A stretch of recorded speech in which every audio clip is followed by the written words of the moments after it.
नमस्कार दोस्तों, मैं हूं राज। आप देख रहे हैं हाईवे 33।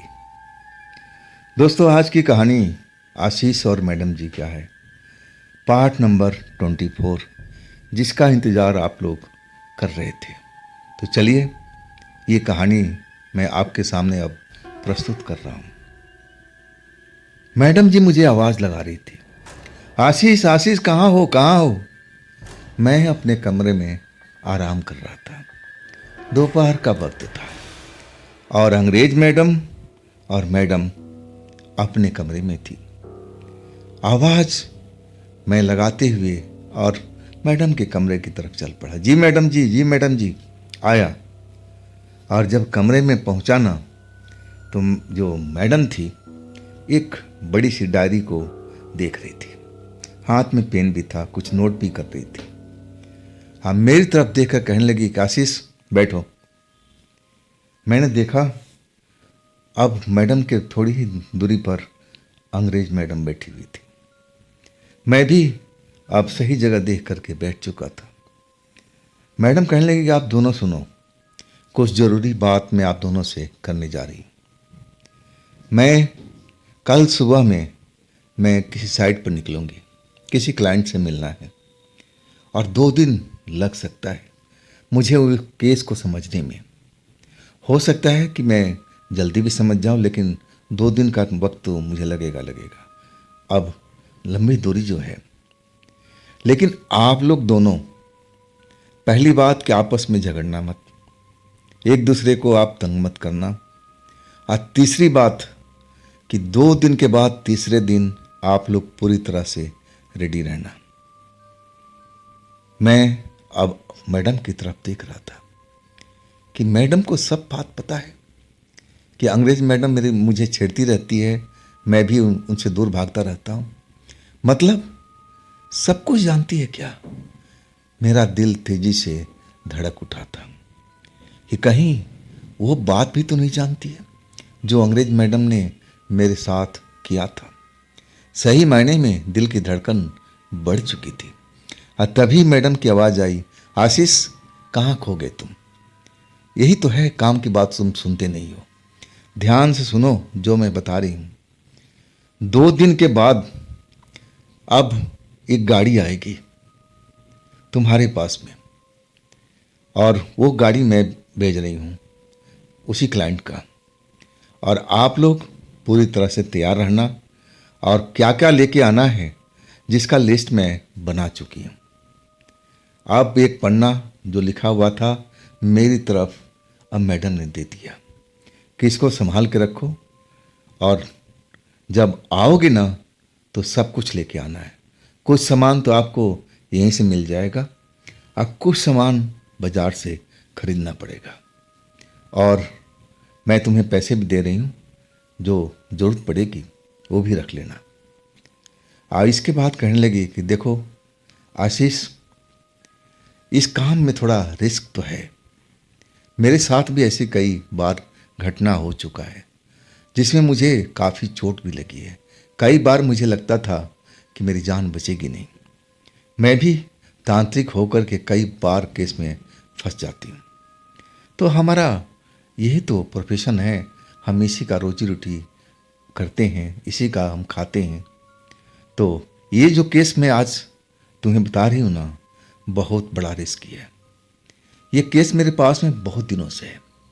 मैं इस पर कई बार रिसर्च कर चुकी हूँ, गई हूँ वहाँ पर, और मुझे ये केस बड़ा ही मुश्किल भरा लगता है। अब मैं ये केस जो है ना सॉल्व करना चाहती हूँ। मैं काफ़ी इस पर रिसर्च कर चुकी हूँ। अब वो वक्त आ चुका है। देखो, मैं सुबह सुबह निकल जाऊँगी। इसके बाद तुम्हारी और इस मैडम की, अंग्रेज मैडम की तरफ इशारा करके बोलने लगी, तुम लोग की जिम्मेवारी है इस घर का देखभाल का। देखना कुछ गड़बड़ मत आप लोग करो। मैं तो कहती हूँ कि आप लोग एक दूसरे से बिल्कुल लड़ाई झगड़ा मत करना, बिल्कुल शांत रहना। अंग्रेज मैडम अब मुस्कुराने लगी मेरी तरफ देख करके। मुझे गुस्सा आ चुका था। मैं मैडम से कहा कि देखिए ना, ये मुझे चिढ़ाती रहती हैं हमेशा। इनको आप मना कर दीजिए, मेरे को छेड़ा ना करें। अब मैडम थी, अंग्रेज मैडम की तरफ देख करके कहने लगी, मैडम जी ऐसा मत करो आप, आशीष गुस्सा हो जाता है, आप लोग शांति बना के रखो। देखो 2 दिन का टाइम है और 2 दिन के बाद आप लोग के भी आना है। बात अब मैडम हम लोगों को समझाने लगी थी कि हम कहाँ पर जा रहे हैं, मुझे अब क्या करना है, वहाँ पर केस क्या है, सब कुछ एक एक चीज़ विस्तार से बताने लगी थी। जब पूरी बात मैंने सुनी ना तो वाकई बहुत डर लगा था। कह रही बाप रे, इतना बड़ा केस है ये तो बड़ा ही अजूबा है, क्या आज के टाइम में भी ऐसा होता है? मैं समझ नहीं पाया था। लेकिन मैडम जो कह रही थी ना कि इस केस पर मैं काफ़ी रिसर्च किया हूँ और तब मैं इस फैसले पर पहुँची हूँ कि मुझे ये केस को अब हैंडल कर लेना चाहिए, क्योंकि इसमें मुझे काफ़ी पैसा मिल रहा है। इसके बाद हमारी मीटिंग ख़त्म हो चुकी थी। अब खाना पीना का तैयारी करना और जल्दी से सो जाना है, क्योंकि सुबह मैडम को निकलना भी था। वही हुआ, हम रात को जल्दी खाना पीना खा करके एक बार और मैडम ने हम दोनों की मीटिंग ली और कुछ ज़रूरी बात भी बताई। इसके बाद कहने लगे कि आशीष अपने कमरे में चले जाओ, आराम करो। आज देखो, जब तक तुम सो के उठोगे ना, मुझे मालूम है तब तक तो मैं बड़ी दूर जा चुकी होंगी। और देखो, मैं तुम्हें पर्सनल बोल रही हूँ, मैडम जो मजाक करती है ना तो उस पर गुस्सा मत हुआ करो, बड़ी प्यारी बच्ची है, तुम तो समझदार हो ना। मैं अब मैडम की तरफ देखने लगा कि वो मजाक करती है, वो तो पता नहीं क्या क्या करती है मेरे साथ में। अब मेरे मुंह से वो अल्फाज निकल नहीं रहे थे और ना मैं बताना भी चाहता था। मैं चुप रह गया और मैं सर झुका लिया था। इसका मतलब था कि मैं जो आप मैडम कह रही हो सही है। इसके बाद अब रूम में आ चुका था। कुछ देर के बाद अब मैं नींद में आ चुका था। अब वही हुआ, सुबह जब मेरी आँख खुली ना अपने आप, तो मैं हड़बड़ा के उठा तो 7:30 बज रहा था सुबह का। जब मैं कमरे से बाहर निकला ताकि देखूं कि मैडम जी गई कि हैं नहीं है, अभी कमरे में गया ना तो देखा कि अंग्रेज मैडम पूरी बेड पर पैर पसारे हुए अब मज़े से सोई हुई है। मैडम का कहीं आता पता नहीं था। जो बैग था, सूटकेस था, सब अपनी जगह से गायब था। मैं अब मैडम के कमरे से निकल के बाहर निकला, ड्राइंग रूम पार करते हुए अब पार्किंग एरिया में पहुंचा। देखा मैडम की कार नहीं है। मतलब उन्होंने कहा था कि मैं सुबह सुबह निकल जाऊंगी, जब तक तुम सो के उठोगे मैं बड़ी दूर जा चुकी होंगी। अब वही हुआ। अब मैं, चलो कोई बात नहीं, मैडम जी चली गई। अब इसके बाद रोज़मर्रा का जो काम था मैं उसमें बिजी हो गया था। अब फिर मुझे सबसे पहले काम जो करना था, अपने लिए नाश्ता, अंग्रेज मैडम के लिए नाश्ता, चाय कॉफ़ी का इंतज़ाम करना था। और वही मैं अब इंतज़ाम करके, अब फिर मैडम भी तो नहीं उठती थी, अंग्रेज मैडम, जब तक उनको कॉफ़ी ना दिया जाए तब तक उनकी आँख खुलती नहीं थी। और मैं अनमने भाव से कॉफ़ी तैयार करके अब अंग्रेज मैडम के पास पहुंचा। मैडम जी अब तो उठ जाओ, अब उठ जाओ, मैडम तो कभी चली गई, कब तक आप सोती रहोगी, मैं कॉफ़ी लेके आ चुका हूँ। और मैं साइड टेबल पर कॉफ़ी रख करके अब मैं अपने कमरे में आ चुका था। आराम से अपनी चाय, मैं कॉफ़ी में ज़्यादा मज़ा नहीं आता था, मुझे चाय ही पसंद थी। मैं चाय का चुस्की लेने लगा था। अब फिर चाय पीते पीते मैं सोचने लगा कि मैं कहाँ फैक्ट्री में मजदूरी किया करता था, लोहा लंगर उठाता रहता था मजदूरों की तरह। ना तो मेरे पास में सही ढंग के कपड़े थे पहनने का, ना वक्त पर खाना मिल पाता था। मेरे परिवार का भी हालत कितना बुरा था। और आज इस मुकाम पर पहुंचा हूँ मैडम जी के ही कारण। तो अगर मैडम जी नहीं मिलती तो मैं इस मुकाम पर तो कभी नहीं पहुंचता। अब एक तरह से मैडम जी का हस्बैंड हूँ, इस घर का मालिक भी हूँ। अब ये सब मुझे नसीब जो हुआ मैडम जी की ही वजह से ना। यही चाय पीता हुआ अब मैं सोचता रहा। मुझे लगने लगा कि अगर मैडम जी नहीं है ना तो मैं कुछ भी नहीं हूँ उनके आगे। इसीलिए मैं मैडम जी का बहुत इज्जत करता था, बहुत से ज़्यादा, जितनी ज़्यादा हो सके मैं उतना अब मैडम जी का आदर करता था। इसके बाद अंग्रेज मैडम की आवाज़ आई, आशीष आशीष जल्दी आओ। मैं जब सुना अंग्रेज मैडम की आवाज़ तो मुझे जाना ही पड़ा। मैडम मुझे भी समझा के गई थी कि आशीष झगड़ा झंझट नहीं, आराम से आप दोनों लोग रहना। जब मैं मैडम के कमरे में पहुंचा तो कॉफ़ी ख़त्म कर चुकी थी और पलंग पर बैठी हुई थी। मेरी को देख करके मुस्कुराई, कहने लगी आशीष आओ बैठो ना। मैं थोड़ा दूरी बना करके बैठ गया था। मैं नज़दीक जाना नहीं चाहता था, मुझे पसंद भी नहीं था। वो कहने लगी आज नाश्ते में क्या बन रहा है? मैंने बोला मैं बना चुका हूँ, नाश्ते में किचन में रखा है, अगर आपको अभी चाहिए तो ला देता हूँ, नहीं तो पहले आप फ्रेश हो जाओ, आप फिर कहोगे तो मैं ला दूँगा। वो अब इठलाते हुए पलंग से उतरी, आप मेरे समीप आकर के खड़ी हो गई। मुझे लगा कि कहीं मैडम का ये जो इरादा है कहीं मेरे प्रति कुछ और तो नहीं है। ऐसा ही उनका इरादा मुझे दिख रहा था। अब मैं जल्दी से पलंग से उठा, अब दरवाज़ा खोला, सीधा अपने कमरे में। वो मुझे आवाज़ देती रहेगी, आशीष आशीष कहाँ भाग रहे हो, कहाँ भाग रहे हो, रुको तो सही, रुको तो सही। मैं अब आवाज़ देते हुए कहा कि मैडम पहले फ्रेश हो जाओ और नाश्ता किचन में रखा है, जा कर के ले लेना। मैं थका हुआ हूँ, अब जा रहा हूँ सोने के लिए। मैं बहाना बना करके अपने कमरे में आ चुका था और दरवाज़ा भी लॉक कर चुका था। मुझे पता था कि अब इस घर में कोई रोक टोक करने वाला है नहीं। मैडम जी तो गई क्लाइंट से मिलने के लिए। अब तो इस अंग्रेज मैडम को पूरी आज़ादी है, अब ये मेरे साथ कुछ भी कर सकती है। मैं बहुत डरा हुआ था, इसीलिए मैं दरवाज़ा अपना लॉक करके अंदर लेट गया था। दोपहर हुई, इसके बीच कई बार मैडम जी की, अंग्रेज मैडम की आवाज़ आ चुकी थी, आशीष आशीष आओ ना, कहाँ अकेले कमरे में बैठे हो। मैं बोल पड़ा कि मैडम जी मेरी तबीयत ठीक नहीं है, मुझे बुखार महसूस हो रहा है। इसके बाद मैं लेट चुका था। हाँ दोपहर हुई ना तो मुझे भी भूख लगी थी। इसके बाद मैं दरवाज़ा खोला, किचन में गया और तब मैं देखा कि किचन में खुद अंग्रेज मैडम खड़ी है और अपने हिसाब से वो आज खाना बना रही थी। जब मैं उसको देखा ना तो बड़ा चौंक गया कि कभी किचन में आती नहीं थी। हाँ जब अंग्रेज मैडम होती थी ना तब उनके लिए कुछ कॉफ़ी वगैरह बनाने के लिए आ जाती थी, लेकिन आज भोजन बना रही थी दोपहर का। अब मुझे देख करके मुस्कुराई और कहने लगी आशीष देखो तुम्हारे मनपसंद का मैं राइस बना रही हूँ, कैसा लग रहा है सुगंध।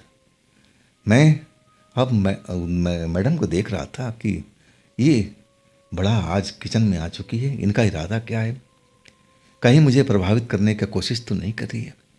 मैं कहने लगा मैडम ठीक है, खुशबू तो अच्छी आ रही है, बनाइए, मैं तो अपने कमरे में जा रहा हूँ, शरीर थका थका है, जब बन जाए तो मुझे आवाज़ ज़रूर दे दीजिएगा। इसके बाद मैं किचन में रुका नहीं।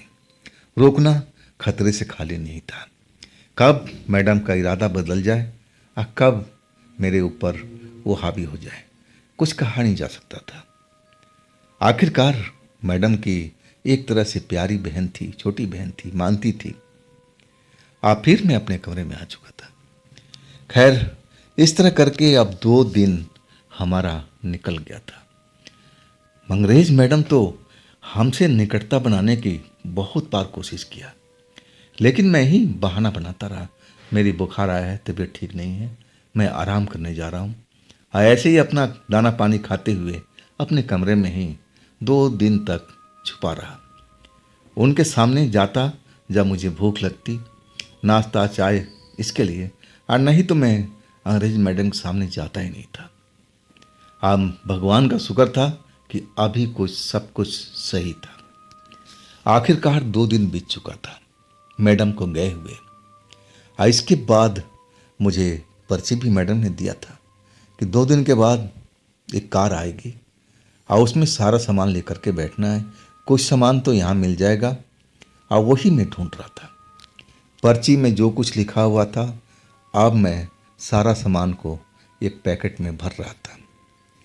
जब यहाँ का सामान पूरा हो चुका है और बाकी सामान तो मुझे मार्केट से लेना था और वो तो मुझे मुंहज़बानी याद था जो मैडम अब इस्तेमाल किया करती थी साइड पर। इसके बाद हम ड्राइंग रूम में बैठ गए थे।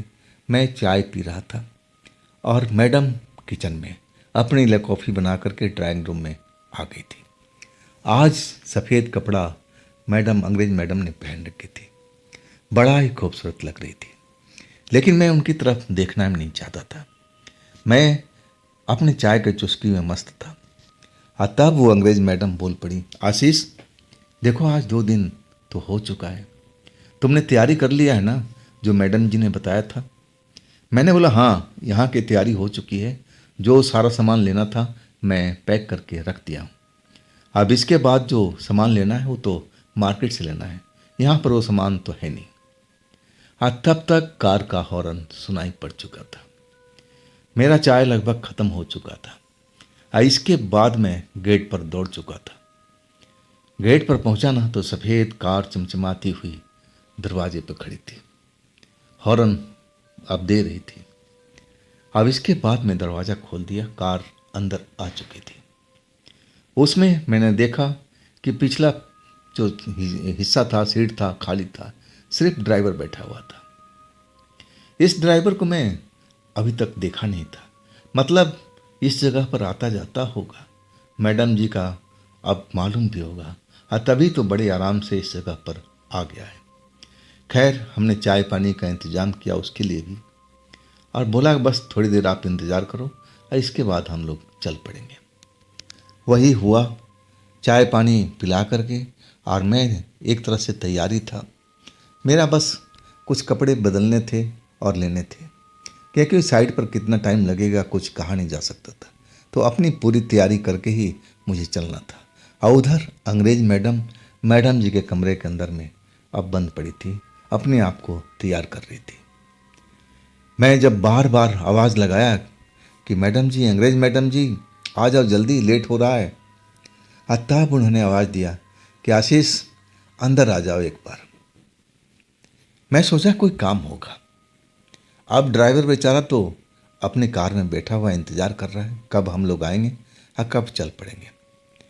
जब मैं अंग्रेज मैडम का दरवाज़ा खोला, आज जब अंदर गया कि शायद कोई ज़रूरत पड़ी होगी, जब मैं गया ना तो वो तो अंग्रेज मैडम दरवाजे के पास ही खड़ी थी, मैं देख ही नहीं पाया। आज जैसे ही अंदर मैं देखने लगा कि आखिर अंग्रेज मैडम है कहाँ पर, और तब तक तो अंग्रेज मैडम ने दरवाज़ा लॉक कर दिया था। आप मुस्कुराते हुए अब मेरी तरफ बढ़ गई। मेरा दिल तेजी से धड़कने लगा कि हे भगवान, आज तो मैं फंस गया, अब क्या होगा। वो अंग्रेज मैडम जैसे शिकार को देख करके अब कोई शिकारी खुश हो जाता है, वैसे ही हाल अंग्रेज मैडम का था। अब मुस्कुराते हुए मेरी तरफ बढ़ने लगे। मुझे लगा कि आज बेटा तू बच नहीं पाएगा आशीष, तेरा आज हाल बुरा होने वाला है। और मैं कहने लगा देखिए मैं, अगर आप ऐसा कुछ करेंगी ना तो मैं मैडम को बता दूंगा, मैं अब चुप नहीं रहूँगा, आप संभल जाइए, अपने आप को संभालिए। लेकिन वो कहाँ संभलने वाली थी, उसने तो मुझे बाहों में भर लिया और मैं एक तरह से अब बड़ा परेशान हो चुका था। मैं कैसे भी चाह रहा था कि मैडम से छुटकारा मिले और मैं भागूं, और आखिरकार मुझे मौका मिल चुका था। जल्दी से अब मैडम से अलग हुआ, दरवाज़ा खोला और सीधा कार के पास जहाँ पर ड्राइवर हमारा इंतज़ार कर रहा था। मैडम आवाज़ देती रही, आशीष आशीष भागो मत भागो मत। मैं अब पीछे की तरफ देखा नहीं, मैं सीधा अब कार के पास आ चुका था। मेरा दिल धड़क रहा था। कैसी लड़की है भाई, जरा भी इसको मौका मिलता है मुझ पर टूट पड़ती है। गलत बात है। मैडम जी ने उनको इतना समझाया था और मैं भी तो बोला था कि मैडम जी ये जो काम करती हो ना गलत है, ठीक नहीं है। आखिरकार मैं ड्राइवर के पास अब बातें कर रहा था। आओ ड्राइवर अब मेरी तरफ देख करके कह रहा था कि मैडम आ गई, मैडम आ गई। मैं जब पीछे मुड़ के देखा तो वही मैडम अपना सूटकेस बैग लिए हुए खड़ी थी। और ड्राइवर को मैं बोला भाई जल्दी से डिक्की खोल और सामान रखो, अब यहाँ से हम लोग जल्दी से निकल लें, इसी में हमारी खैरियत है। मैं बेहद डरा हुआ था कब मैडम का फिर मूड बदल जाए और कोई बहाना बना करके बोले आशीष चलो एक सामान छूट गया है, हम लेके आते हैं। और वो पल मेरे लिए बड़ा मुश्किल हो जाता। जब गाड़ी हमारी चल पड़ी ना तब मुझे चैन आया था। मैं तो ड्राइवर के बगल में बैठा हुआ था अगली सीट पर और अंग्रेज मैडम पिछली सीट पर, लेकिन उनकी शरारतें थी ना अभी बंद नहीं थी। मुझे छेड़ रही थी उंगली से, कभी पीठ पर कभी मेरे बालों को ऐसा कर देती थी। अब ड्राइवर बैठा हुआ बेचारा, उसके सामने मैं क्या बोलूं, बस चुपचाप रह जाता था। पीछे मुड़ कर देखता तो अंग्रेज मैडम मुस्कुरा देती। मैं फिर आगे की तरफ देखने लगता और इस तरह शरारत करते करते हम लोग मार्केट में पहुंच गए थे। अब मुझे पता था कि क्या क्या लेना है, लेकिन फिर भी पर्ची मेरे पास में थी। आज जो मैडम जी ने जो चीज़ लिखवाया था वो चीज़ का पूरा मैं पैकेट बना चुका था और आखिरी चीज़ मुझे अब लेना था। वो चीज़ था मटन। हाँ, मटन की क्वांटिटी भी आज ज़्यादा थी। आखिरकार हम जिस दुकान पर पहुँचे जहाँ से हम अक्सर अब मटन वगैरह लेते थे अपने साइड के लिए, काम के लिए, पूजा के लिए, उस दुकान पर पहुँचते ही अब वो जो दुकानदार था ना मुझे तो पहचान चुका था। कई बार मैं उसके दुकान पर जा चुका था मीट लेने के लिए। और छूटते ही बोला बाबूजी कितना चाहिए। मैं उसकी तरफ देखते हुए कहने लगा कि हाँ जी इतना कर दो, आज इतना किलो चाहिए। अब इसके बाद अपने काम धंधा में लग चुका था। जब पैकेट पूरा रेडी हो गया बोरी में, मैं सही ढंग से उस चीज़ को पैक करवाया। अब लंबी सफ़र तय करना था और उसी हिसाब से कि मटन ख़राब ना हो, अब उसमें बड़ी हिफाजत से डबल ट्रिपल पैक करा करके और डिक्की में रखवा दिया था। और इसके बाद मेरा काम अब ख़त्म हो चुका था। अब तो जाकर के गाड़ी में आराम करना था, ड्राइवर गाड़ी चलानी थी। अब कब पहुँचेगी वैसे मैं अंदाज़ा लगा चुका था कि हम लोग रात को 9 बजे तक उस जगह पर पहुँच जाएंगे जहाँ मैडम जी हमारा इंतज़ार कर रही है। और वही हुआ। हम लोग रास्ते में कई बार रुके चाय नाश्ता के लिए और इसके बाद हम लोग उस साइट पर पहुंच चुके थे। एक्चुअल में वो जो साइट थी ना जिस जगह हम रुके थे वो तो एक होटल ही था। अब वहाँ से 3 किलोमीटर की दूरी पर वो साइट थी जहाँ मैडम जी को पूजा पाठ करना था, जो काम करना था उसी जगह पर होना था। सारा सामान अभी उसी कार में ही था और उसी कार को हमें अब इस्तेमाल भी करना था उस जगह जाने में। लेकिन वो ड्राइवर वो नहीं होता, ड्राइवर को छोड़ दिया गया। मैडम जी की कार भी थी लेकिन अब मैडम जी अपनी कार होटल में ही रखना चाहती थी, उस जगह पर लेके जाना नहीं चाहती थी। अब मैडम जी सब कुछ अब समझ चुकी थी यहाँ पर करना क्या है। पूरी तैयारी अब एक तरह से हो चुकी थी, लेकिन सारे सामान का लिस्ट वो चेक कर रही थी। सारा सामान जिसमें मैं सब कुछ लाया था उस पर टिक मार्क लगा दिया था। कितना सामान है उसका क्वांटिटी भी लिख दिया था। मैडम ने सारी पर्ची को अब एक नज़र से देखी और फिर मेरी तरफ देख के मुस्कुरा के कहने लगी आशीष अब तुम बहुत कुछ सीख चुके हो। मैं मुस्कुरा करके मैडम जी का आभार प्रकट किया कि मैडम जी अब आपके साथ रहूँगा तो सीखूँगा ही ना। मैडम जी मुस्कुरा पड़ी कि हाँ आशीष बात तो सही है। और इसके बाद हम लोग अब तैयारी में बिजी हो चुके थे। अंग्रेज मैडम अब जो हमारी मैडम थी उससे बातचीत कर रही थी। मैडम जी उसे कुछ समझा रही थी। मेरे को तो अलग से सब कुछ बता चुकी थी कि उस साइड पर क्या होना है, नहीं होना है, हमें क्या करना है। पूरा प्लान हमारा पहले ही बन चुका था। मुझे सब कुछ याद था कि किस वक्त में क्या करना है, कैसे करना है, सब कुछ मुझे याद था। इसके बाद मैडम बार बार घड़ी देख रही थी। अब 3 किलोमीटर का वहाँ से सफ़र था, ज़्यादा दूर तो था नहीं।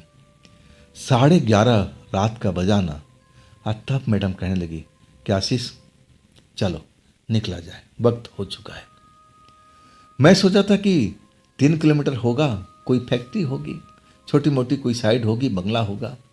अब ऐसे ही काम तो मैडम के पास में आते थे। जब मैं कार में हम लोग बैठे, मैडम अब ड्राइव कर रही थी। अंग्रेज मैडम अब मैडम के बगल में बैठी हुई, मैं पिछली सीट पर। कार जब चलकर रुकी ना, तो मैं देख करके हैरान रह गया था। ये तो बहुत बड़ा फार्म हाउस लग रहा था। बड़ा सा गेट था उसका, लाइटें जल रही थी। बाहर में अब रोशनी भी हो रही थी, लेकिन वहाँ पर ना तो चौकीदार, ना कोई नाइट गार्ड, कुछ भी नहीं था। गेट पर बड़ा सा ताला लटका हुआ था। मैडम उतरी, उनके पास चाबी था और वो ताला को खोल दिया। इसके बाद कार अंदर लेके हम पहुंच चुके थे। जैसा हमारा फार्म हाउस था ना, उससे 3 गुना लंबा चौड़ा फार्म हाउस था। अंदर में भी लाइटें जल रही थी। अब मैं तो देख करके हैरान रह गया, इतना बड़ा फार्म हाउस। और जो पिछली साइड में रहने के लिए बनाया गया था, वो तो एक कोठी कहा जा सकता है। बहुत सुंदर कोठी थी और आगे स्विमिंग पूल भी बना हुआ था। मैं तो देखता ही रह गया था। गजब की खूबसूरती थी उस जगह का। हर चीज़ सही ढंग से बनाया हुआ था। लेकिन जब मैं गार्डन देखा ना, तो उसमें घास बहुत लंबी लंबी हो चुकी थी। लग रहा था कि काफ़ी दिनों से इसमें कुछ काम नहीं हो रहा है। और मैं समझ गया था कि आखिर कोई ना कोई बात तो होगी, तभी यहाँ कुछ हो नहीं पा रहा है। अब हम कोठी के दरवाजे पर खड़े थे। मैडम जी के हाथ में चाबी से ताला खोल चुकी थी और लकड़ी का बड़ा सा दरवाज़ा, महंगा दरवाज़ा था। इसके बाद दरवाज़ा खुल चुका था। मैडम जी हम लोग को लेकर के सीधा, लाइट अंदर सब कुछ जला हुआ, ड्राइंग रूम बना हुआ था। और ड्राइंग रूम में तो पेंटिंग महंगी महंगी लगी हुई। ऐसा विशाल पेंटिंग देख कर के मैं भी दंग रह गया। तभी समझ में आया कि ये कोई छोटे मोटे इंसान का नहीं है, ज़रूर कोई बड़ा ही बंदा होगा जिसका ये फार्म हाउस है। इसके बाद मैडम जी इशारा किया और तब हम दोनों लोग सोफे पर बैठ चुके थे। सोफ़ा इतना खूबसूरत और इतना बढ़िया कि मैं देखता ही रह गया था। हर चीज़ बहुत शानदार, जो भी चीज़ वहाँ पर लगा हुआ था बेशकीमती। अब मैडम और हम, अब मैं अंग्रेज मैडम, बस हम आपस में देख रहे थे। अब हमें मालूम था कि हमें कब क्या करना है। मैडम जी सब कुछ पहले ही प्लान कर चुकी थी। इसके बाद हम लोग कुछ देर वेट करते रहे। आखिरकार मैडम जी का इशारा हुआ। वो इशारा मैं समझ चुका था कि मुझे क्या करना है। मैं अब उस ड्राइंग रूम से बाहर निकल गया, कार की डिक्की खोली और जो पूजा का सामग्री था उसको मैं उठा लाया था। अभी जो मटन का बोरी था, जो सही ढंग से पैक करा के रखा हुआ था, अभी तो डिक्की के अंदर ही था। और वो पूजा का सामान सब कुछ ले आकर के मैं ड्राइंग रूम पर बीचों बीच में रख दिया था। मैडम अब उनका काम शुरू हो चुका था। सारा सामान खोल करके एक टेबल पर रखती जा रही थी। इसके बाद मेरे नज़दीक आई। कहने लगी कि आशीष देखो, यहाँ पर कोई बात नहीं है, इस जगह पर बात है इस वाले कॉर्नर वाले कमरे में। जो भी शक्ति है ना, वो इस कमरे में रहती है। अब पूरा फार्म हाउस को कंट्रोल करती है। फुसफुसाते हुए मुझे मैडम जी बता रही थी। जो कुछ काम होगा ना उसी कॉर्नर के कमरे में, लेकिन तुम दोनों में से कोई भी उस कमरे में नहीं जाएगा। जाऊंगी मैं, सारा कुछ काम करूंगी। हाँ, जब मैं आवाज़ दूं तब तुम अंदर आ सकते हो। अगर मैं ना बुलाऊं ना तो अपना काम कब तुम्हें करना है मैं तुम्हें संकेत दे दूंगी, वो आवाज़ दे दूंगी और तुम वो काम को कर लेना। मैं समझ गया था, और मैं भी ये भी समझ गया था कि जो कुछ मैडम जी बता रही हैं वो कोई बड़ा ही शक्ति है जो आसानी से मैडम जी के काबू में नहीं आने वाला है। हाँ, तभी तो मैडम जी अब इतनी बड़ी पूजा का सामग्री लेके आई है ताकि कैसे भी उस शक्ति को काबू किया जाए। शायद अब ये जो जगह है ना, वास्तव में मुझे लग भी रहा था कि बहुत ही भयानक है। इतना शानदार सब कुछ कोठी बना हुआ है, लेकिन रौनक बिल्कुल नहीं था। लग रहा ना जैसे हर तरफ में कोई खड़ा हो, अब हमें घूर रहा हो। मुझे कई बार ऐसा उस जगह पर महसूस हुआ, लेकिन अब तो मैं इस चीज़ का आदी हो चुका था मैडम जी के साथ रहते हुए। इसके बाद मैडम जी सारा सामान लेकर के उस कॉर्नर वाले कमरे में चली गई थी। दरवाज़ा उन्होंने अंदर से बंद कर लिया था। अब सोफे पर मैं और अंग्रेज मैडम दोनों लोग बैठे हुए थे और हमें पता था कि हम लोगों को कब क्या करना है। इसके बाद अब मैडम जी का मंत्र उच्चारण शुरू हो चुका था।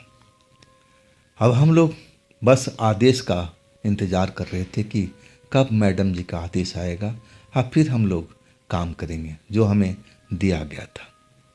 और वो आदेश अभी हमारे पास पहुंचा नहीं था, हम इंतज़ार ही कर रहे थे। लेकिन जैसे ही मंत्र का उच्चारण शुरू हुआ ना, अब मेरी नज़र जो थी ना, ड्राइंग रूम के जो ऊपर झूमर लगा हुआ था, बड़ा सा झूमर था, वो हिलने लगा था।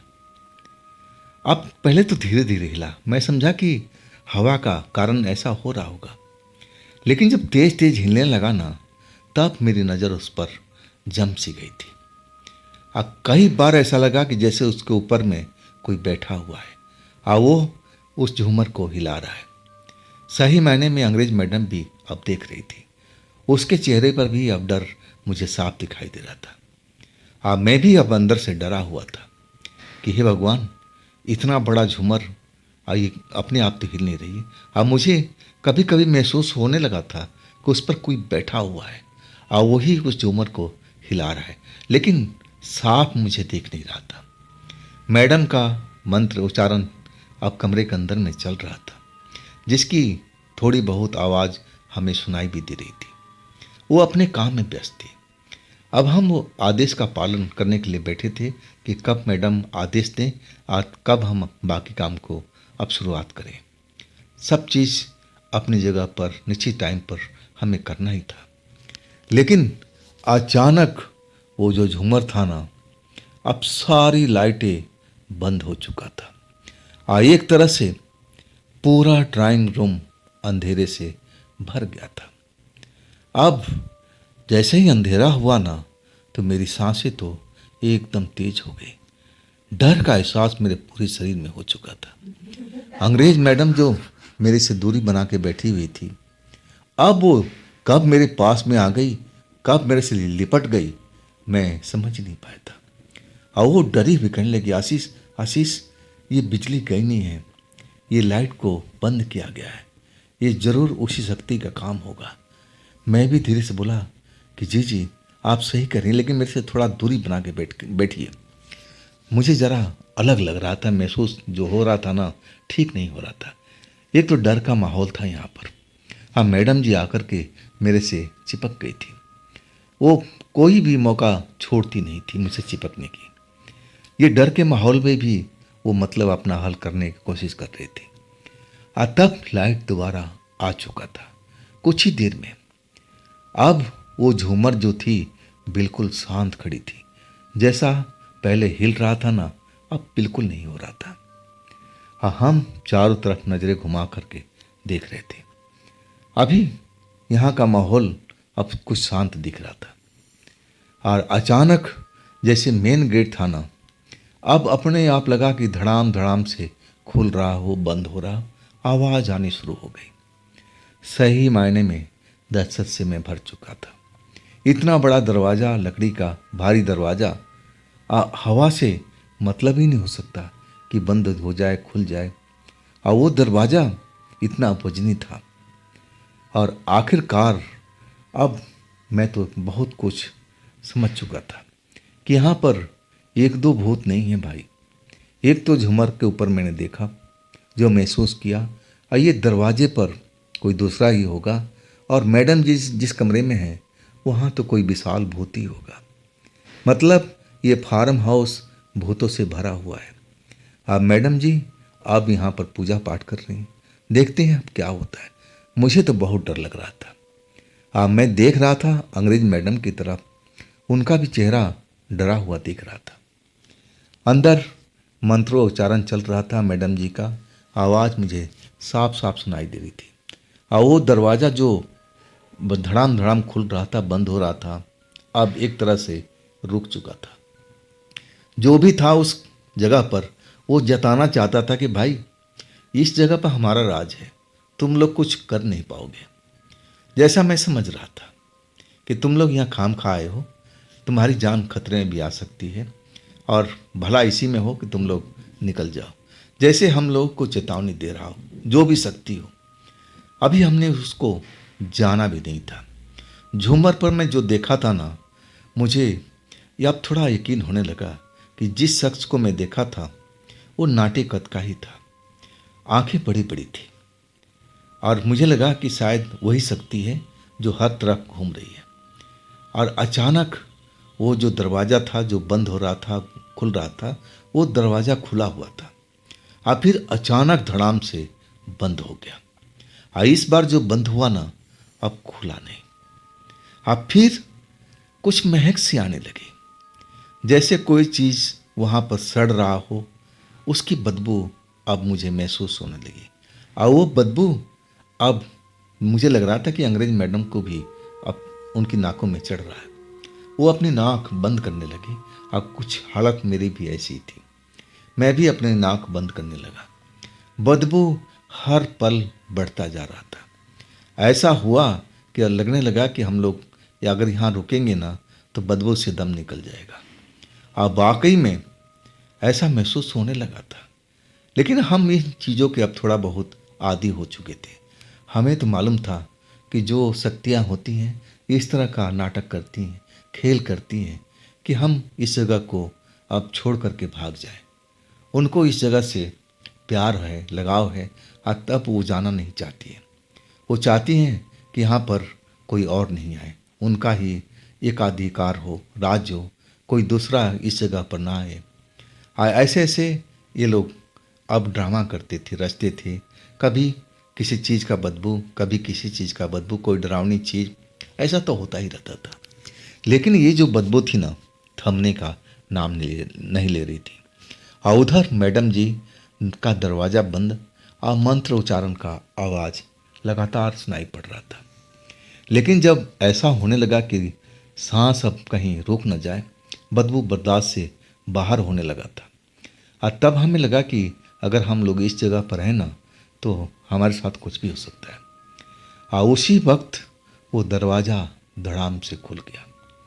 जो भी बदबू थी ना, जैसे हवा का झोंका अब बाहर लेकर के उड़ चुका था। अजीब अजीब यहाँ पर खेल रचे जा रहे थे शैतानों के द्वारा, शक्तियों के द्वारा, ताकि हम लोग डर जाएं और यहाँ से बाहर निकल जाएं। यही तो शक्तियाँ चाहती हैं और वही सब कुछ यहाँ पर हो रहा था। अब फिर ऐसा आवाज़ आने लगा कि जैसे वहाँ पर फार्म हाउस हो ना हो करके हम जंगल में बैठे हों। जंगली जानवरों की आवाज़ सुनाई देने लगी, गीदड़ों की आवाज़ आने लगी। वो झुंड में जैसे रो रहे हैं, चिल्ला रहे हैं, ऐसी आवाज़ें अब हमें साफ सुनाई पड़ रही थी। बहुत ही डरावना दृश्य था उस रात का। अंग्रेज मैडम का भी हाल कुछ ठीक नहीं था। मैडम जो थी हमारी अभी भी पूजा में लीन थी। मंत्र उच्चारण करती जा रही थी। ये पूजा कब तक चलेगा और इसके बाद क्या होगा, अभी तक हमें तो कुछ आदेश भी नहीं आया था। लेकिन जैसा उन्होंने बताया था, हम दोनों लोग रेडी थे उस चीज़ को करने के लिए। आखिरकार मैडम जी का मंत्र उच्चारण रुक गया था। दरवाज़ा खुला, लेकिन मैडम जी बाहर नहीं निकले। अब उन्होंने मुझे आदेश दिया, आशीष अब तुम उस काम के लिए रेडी हो चुके हो ना। मैं बोला, बिल्कुल मैडम, मैं तो तैयार हूँ कब से। चलो तुम ले आओ, उस सामान को जल्दी ले आओ फटाफट। मुझे मालूम था कि मुझे क्या करना था। मैं जब दरवाजे पर गया ना, वो दरवाज़ा जैसे जाम हो चुका हो, खुल नहीं रहा था। जो अपने आप हवा से खुल रहा था, बंद हो रहा था, अब वो दरवाज़ा मेन गेट का जैसे बाहर से किसी ने बंद कर रखा हो। मैं पूरी ताकत लगा दिया था कि दरवाज़ा खोल दूं धक्का मार करके, लेकिन खुल नहीं पा रहा था। मैडम जी उधर कमरे से आवाज़ लगा रही थी कि आशीष जल्दी करो, सामान ले आओ जल्दी से। मैं चिल्लाते हुए कहने लगा कि मैडम जी दरवाज़ा खुल नहीं रहा है, जैसे लग रहा है कि बाहर से किसी ने बंद कर दिया है। अब मैडम जो कहने लगी कि बस तुम जोर लगाते रहो, दरवाज़ा खुल जाएगा, तुम अपनी ताकत लगाओ आशीष, दरवाज़ा खुलेगा, ज़रूर खुलेगा, कोई शक्ति रोक नहीं पाएगी, तुम ताकत लगाते रहो। और मैडम जी उधर से मुझे आदेश देती रही कि जितनी ताकत है दरवाजे पर लगा दो, और वही मैं कर रहा था। मैं पूरी ताकत अपना दरवाजे पर लगा चुका था। आखिरकार दरवाज़ा खुल गया। बाहर के जो फ्रेश हवा मुझे मिली ना, तो मैं देखने लगा कि आखिर ये दरवाज़ा किसने बंद किया बाहर से। अब मुझे तो अब मालूम हो चुका था कि जो भी शक्ति है हमें ये सब काम करना नहीं देना चाहती। वो चाहती है कि कैसे भी डरा करके, धमका करके हम इन लोगों को बाहर भगा दें। यहाँ पर वो किसी को देखना पसंद नहीं करती थी। आखिरकार दरवाज़ा खुल चुका था। मैं दौड़ता हुआ अब कार के पास पहुँच गया। डिक्की खोला, अब पूरी की मटन का बोरी में उठा लिया था। आज जल्दी से दरवाजे के अंदर आ चुका। दरवाज़ा हमें बंद नहीं करना था, जैसे था वैसे मैं खुला छोड़ दिया था। इसके बाद मटन की बोरी लेकर के अब सीधा मैडम जी के दरवाजे पर। वो हमें बार बार आवाज़ दे रही थी, आशीष जल्दी करो ना, टाइम निकलता जा रहा था। और आखिरकार हम मैडम जी के पास पहुंच गए। जब मैं अंदर का नज़ारा देखा ना, तो जैसा पहले किया करती थी सब कुछ ऐसा ही था। दीपक जल रहा था वहाँ पर, जैसे पूजा पाठ का सामग्री हर तरफ फैली हुई थी। आप फिर जैसे ही हम बोरी लेके आए, मैडम जी इशारा करने लगी, बस बोरी वहाँ रखो, खोल दो। इसके बाद जैसे ही हम बोरी खोले, मैडम जी उस जगह से उठ चुकी थी और मैं भी। पहले तो मुझे कहा कि आशीष बाहर निकलो। मैं उस कमरे से बाहर निकल गया। ड्राइंग रूम में पहुंच चुका था, जहां पर सोफे पर अंग्रेज मैडम बैठी हुई थी। इसके बाद मैडम जी कहने लगी, तुम्हारा भोजन है, तुम इसको खाओ और इस जगह को तुम खाली कर दो। अगर तुम खाली नहीं करोगे तो हम तुम्हें पकड़ लेंगे। इसके बाद तुम रोना चिल्लाना मत कि तुम मुझे छोड़ दो, मैं तुम्हें फिर छोड़ नहीं पाऊंगी। अभी भी तुम्हारे पास वक्त है और ये तुम अपना भोजन को ग्रहण करो और तुम इस जगह को हमेशा के लिए खाली कर दो। दोबारा इस जगह पर तुम कभी नहीं आओगे। इसके बाद मैडम उस कमरे से बाहर निकल चुकी थी। हमारे जहाँ हम बैठे हुए थे, अंग्रेज मैडम और मैं, उसी सोफे पर अब अंग्रेज मैडम के बगल में आकर के बैठ गई थी। पसीने से नहाई हुई थी मैडम, पसीना अपना साफ करने लगी।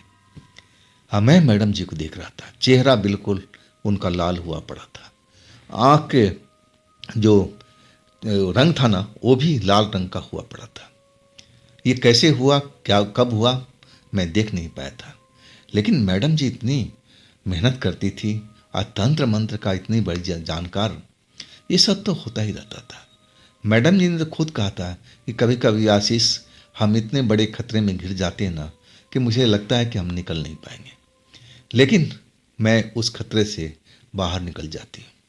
कई बार ऐसा होता है कि मुझे चोट भी खाना पड़ता है, हाँ, कई बार ऐसा लगता है कि मेरी जान भी जा सकती है, लेकिन सब कुछ में हम झेल लेते हैं। हाँ, तब मैं मैडम की तरफ देखते रहा कि मैडम कितनी साहसी है।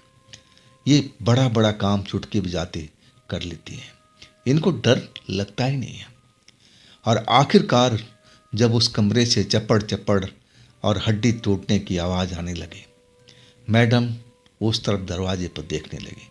मतलब जो मैडम ने कहा था वो शक्ति उस चीज़ को मान रहा था। उसको अब पता लग चुका था मैडम का शक्ति का, कि अब अगर मैडम का कहना नहीं मानेंगे तो मैडम जैसे कह रही है वैसे पकड़ लेगी। इसमें भलाई है कि हम भोजन को करें और फिर इस जगह को खाली कर दें। और ऐसा ही हुआ। 10 मिनट के अंदर में जो चपड़ चपड़ की आवाज़ आ रही थी वो शांत हो चुकी थी। मैडम अभी बैठी रही। मैं बार बार मैडम की तरफ देख रहा था। मैडम आश्वस्त लग रही थी। जब 10 मिनट और बीत गया, जब उस कमरे से कोई आवाज़ नहीं आ रही थी, तब मैडम उठी। कहने लगी कि आशीष आओ मेरे पीछे पीछे। मैडम, अंग्रेज मैडम भी उठ गई। फिर हम दरवाजे को पूरी तरह से खोल दिए थे। सारी लाइटें अंदर जल रही थी, रोशनी फैली हुई थी। जब हमने बोरी की तरफ ध्यान दिया ना, तो वहाँ तो खाली बोरी पड़ी थी, एक हड्डी भी नहीं बचा हुआ था। सब कुछ जो शक्ति था वो खा चुका था। बस उस स्थान पर पूजा का सामग्री अब दिखाई पड़ रही थी। दिया अभी भी लो ऊपर की तरफ जल रहा था। मतलब उस जगह पर कोई भी अब ऐसी शक्ति नहीं है। अगर होती तो दिया का लो लप लप लप लप इधर उधर करता रहता।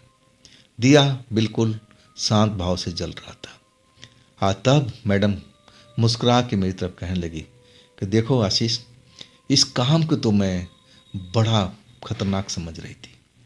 मैं कई बार इस जगह पर विजिट कर चुकी थी। संकेत मुझे ऐसा मिलता था कि जो भी यहाँ पर शक्ति है ना, वो आसानी से इस जगह को खाली करने वाला नहीं है। लेकिन मैं भी ठान चुकी थी कि जो भी हो इस जगह को मैं खाली करा कर रहूँगी। मैंने इस चीज़ पर बहुत रिसर्च किया। मैं गुरुजी से भी जाके मिली थी। इसके बाद मैं पूरी तैयारी करके आई थी। उसको एहसास दिला दिया उस शक्ति को जो भी इस घर में था कि देख, तेरा यहाँ कुछ चलने वाला नहीं है, तुझे इस जगह तो खाली करना ही पड़ेगा। वो भी समझ गया था कि अब यहाँ रुकना खतरे से खाली नहीं है। आज सही मायने में आशीष, अगर वो शक्ति मुझसे पंगा लेने की कोशिश करता ना, तो मैं उसको कैद कर लेती। और उसका ठिकाना तुम्हें मालूम ही है कहाँ पर है। मैं समझ गया कि अरे हाँ, वही कुआं। उस कुएं के अंदर तो ना जाने कितने लोग, कितनी शक्तियाँ बंद पड़ी हैं। और मैं अब मैडम जी की तरफ देख रहा था कि मैडम जी इतनी बड़ी काम को कैसे आसानी से कर लिया था। मैडम जी कहने लगी, आशीष जो सामान है उसको समेटो, अब फिर हम इस जगह से चलेंगे। अब हमारी तरह से पूरी तरफ से ये जो जगह है अब खाली हो चुका है। मैं पूछने लगा कि मैडम जी, मैं झूमर के ऊपर में एक बौने इंसान को देखा था जिसकी आंखें बड़ी बड़ी थी। कुछ पल के लिए मुझे दिखाई दिया वो झूमर को हिला रहा था। वो दरवाज़ा खोलने बंद करने का, क्या ये सब एक ही शक्ति के काम था कि अलग अलग थी ये सब? मैडम हंसने लगी, कहने लगी कि आशीष, अभी तुम्हें टाइम लगेगा सब कुछ समझने में। शक्ति तो एक ही थी यहाँ पर, लेकिन वो अपने रूप कई बना रखा था। हर तरफ से वो तुम लोगों को डराने की कोशिश कर रहा था। मुझे भी डराने के इस कमरे में बहुत कोशिश किया था कि ताकि हम लोग यहाँ से भाग जाएं, इस काम को छोड़ दें। वही तो चाहता था। उसके कई रूप थे इस घर में। जब मैं पूजा कर रही थी ना, तो मैं सब कुछ महसूस कर रही थी कि वो क्या रंग ढंग दिखा सकता है। कभी वो तो बूढ़ी औरत बन गया था, कभी जवान लड़की बन गया था, कभी कुछ और। सब कुछ मैं अपनी नज़र से देख रही थी। अब मुझे एहसास था कि तुम्हारे साथ में बाहर में भी कुछ ऐसा ही रंग ढंग चल रहा होगा। वो बदबू तुम जो बता रहे थे, जो बौना इंसान जो झूमर पर देखे थे, और जो दरवाज़ा खोल रहा था बंद कर रहा था, सब एक ही इंसान, एक ही शक्ति थी। और वो इस शक्ति जो थी बहुत ही शैतानी शक्ति थी। आप समझ लो, इस फार्म हाउस को 2 साल से अपने कब्जे में ले रखा है। यहाँ पर बड़े बड़े लोग आए इस जगह को खाली कराने के लिए, लेकिन खाली नहीं करा पाए। मैं भी यहाँ पर आई ना पहली बार, तो मुझे भी लगा कि ये आसान नहीं है मेरे लिए, ये मैं कर नहीं पाऊंगी। मैं मना कर चुकी थी, जो भी मेरा क्लाइंट है उसको मना कर चुकी थी कि भाई ये मेरे से नहीं हो पाएगा, तुम कोई अच्छा तांत्रिक और देखो। लेकिन वो कहने लगा कि मैडम जी आपके बारे में मैंने बहुत सुना है, और कहने लगा कि ये काम तो आप ही को करना है, चाहे आप जितना टाइम ले लें। इसके बाद मैं इस काम में जुटी थी। इस काम में मुझे लगे हुए, इस पर शोध करते हुए, रिसर्च करते हुए, और 6 महीना का मैं टाइम ले चुकी थी, और तब मैं इस काम को कर पाऊंगी। मैं उसका नस नस पहचान चुकी थी कि उसकी कमजोरी कहाँ पर है। मैं उसके कमजोरी पर ही नज़र रखी हुई थी, और वो कमजोरी मेरे हाथ में आ चुका था। तब मैं आज इस जगह को खाली करा पाया हूँ, और देखो हम तीनों लोग बिल्कुल स्वस्थ हैं, हमें कोई नुकसान नहीं हुआ। मैं अब मैडम जी को देख रहा था, और सारा सामान जो भी उपयोग में नहीं आया था उसको मैं समेट रहा था। सारा कुछ सामान पैक करने के बाद हम उस जगह से अब निकल चुके थे। अब बड़ा सा गेट मुझे बंद करना था लकड़ी का, और इसके बाद मैडम जी ताला लगा दिया था। कार में आए, हाँ हम लोग बैठ चुके थे सारा सामान डिक्की में रख करके। फिर मैडम जी कार का स्टीयरिंग संभाल चुकी थी।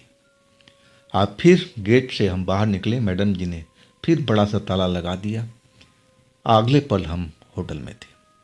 होटल में पहुंचने के बाद जो मेरा डर था ना अंदर में बैठा हुआ, अब थोड़ा कम होने लगा था। अंग्रेज मैडम तो अब जैसे थक चुकी थी, अब जाते ही बिस्तर पर गिर चुकी थी। देखते ही देखते जैसे नींद आ चुका हूँ। वही हाल अब मैडम जी का भी था। मेरा भी हाल वैसा ही था, लेकिन पहले मैं फ्रेश होना चाहता था। फ्रेश होने के बाद फिर मैं आ करके मैडम जी के बगल में ही सो चुका था, क्योंकि कमरा एक ही था, डबल बेड था बड़ा सा, और हमें कोई तकलीफ नहीं थी। मैडम जी के बगल में मैं लेट चुका। मैडम जी को तो जैसे होश ही नहीं था कि कब मैं उनके बगल में लेटा हूँ। उन्होंने अपना हाथ जैसे मेरे सीने पर रख दिया। मैं बस हाथ के सहारे सपनों की दुनिया में अब उड़ चुका था। मैं उस रात में बड़े अच्छे अच्छे सपने देखे थे मैडम जी के साथ में। फिर सुबह में मैडम जी ने आवाज़ दी, आशीष उठो, आशीष उठो, हमें वापस भी चलना है। तब मैं उठा, सपना टूट चुका था। मैडम जी मुस्कुरा रही थी कि आशीष अब क्या देख रहे हो, चलो तैयार हो जाओ, फ्रेश हो जाओ, अब फिर हम लोग चलते हैं अपने फार्म हाउस पर। अगला कई काम है, उसकी भी तैयारी करनी है। अगर हम यहीं पर बैठे रहेंगे तो हम तो काम कर लिए। मैं समझ गया कि अब आशीष वापसी है हमारी फार्म हाउस में। अब हम लोग अगले केस पर काम करेंगे। तो दोस्तों ये थी आज की एपिसोड मैडम जी का। ये एपिसोड आपको कैसे लगा ज़रूर हमें कमेंट में बताइएगा। दोस्तों ये भी चैनल आप ही का है, तो इसका भी अपना प्यार दीजिए, इसको भी अपना प्यार दीजिए, लाइक कीजिए, सब्सक्राइब कीजिए, अपने दोस्तों को शेयर कीजिए। फिर हम मिलते हैं अगली बार मैडम जी की कहानी लेकर के, लेकिन थोड़ा सा वक्त ज़रूर दीजिएगा। इसके बीच में मेरे पास में अच्छी अच्छी कहानियाँ भरी पड़ी हैं, जो लोगों द्वारा भेजी गई हैं, वो भी कहानी कम नहीं है। तो मिलते हैं कल इसी टाइम इसी चैनल पर। आप लोग अपना ख्याल रखिएगा। नमस्कार।